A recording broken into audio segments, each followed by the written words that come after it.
Սուրբ Աստվածամայր բժշկական կենտրոն է մոտեցել վրացական շտապօգնության մեքենան։ Այս մեքենան Ռոզիին ոչ միայն հայրենիք էր բերել, այլև այնտեղ, որտեղ նրա ընտանիքը որոշել էր շարունակել բուժման ճանապարհը։ Օրեր առաջ Վրաստանում տեղի ունեցած ծանր վթարից հետո ընտանիքի բոլոր անդամները տեղափոխվել են Հայաստան։ Մինչ մեքենան կհասներ հիվանդանոց, բժիշկներն արդեն պատրաստ սպասում էին։ Վրաստանից ստացված մեկ էլեկտրոնային նամակը Սուրբ Աստվածամայր բժշկական կենտրոնի ամբողջ բուժանձնակազմին ոտքի էր հանել։ Միայն գիտեին, որ ծանր հիվանդ է գալիս։ Մի քանի ժամվա ճանապարհ անհանգիստ սպասում։ Երեխան գիտակցության մեջ է եղել, adekvat պատասխանում էր բոլոր հարցերին, դե ճանապարհը երկար էր, այդպիսի վնասվածներից դժվար են անցնում ճանապարհը, բայց նորից եմ ուզում ասել, բարեբախտաբար ողնաշարի վնասվածքը այնպիսի ծանրության չէր, որ բերեր որևէ ուրիշ նյարդաբանական խանգարումների կամ բարդությունների։ Մեզ թույլ տվեց 2 օրից ընդհանուր վիճակը կանոնանալուց հետո, որ մենք կարողանանք նոր վիրահատենք։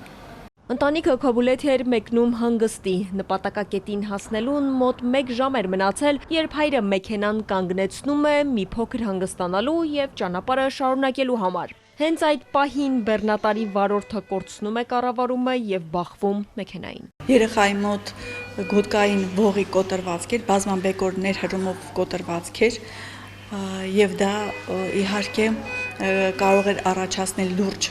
հետ տրավմատիկ վնասվածքներ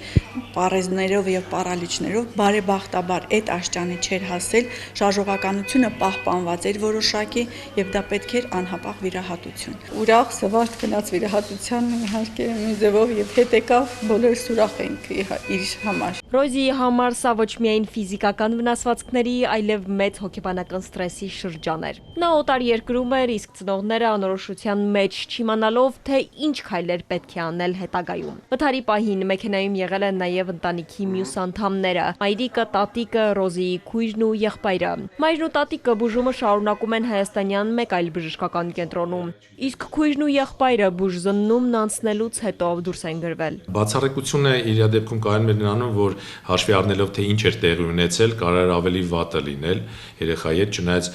բազմաթիվ տրավմաներ ուներ, հատված չէր մնացել երևի թե որ չվնասվին ու բացառիկությունը նրանում էր, որ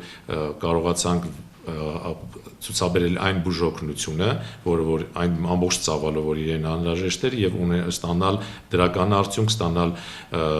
առանց բացասական մնացորդային երևույթների դրական արդյունք։ Այսօր Ռոզին արդեն ոտքի է կանգնում, հենակի օգնությամբ փորձում է անել առաջին քայլերը։ Եթե վերականգնման ընթացքը շարունակի նույն կերպ եւ որևէ բարդություն չառաջանա, մինչեւ շաբաթվա վերջ նրան դուրս կգրեն հիվանդանոցից։ Ալլա Դավթյանն, Ալեքսանդր Կիրոյան, Էպիկենտրոն։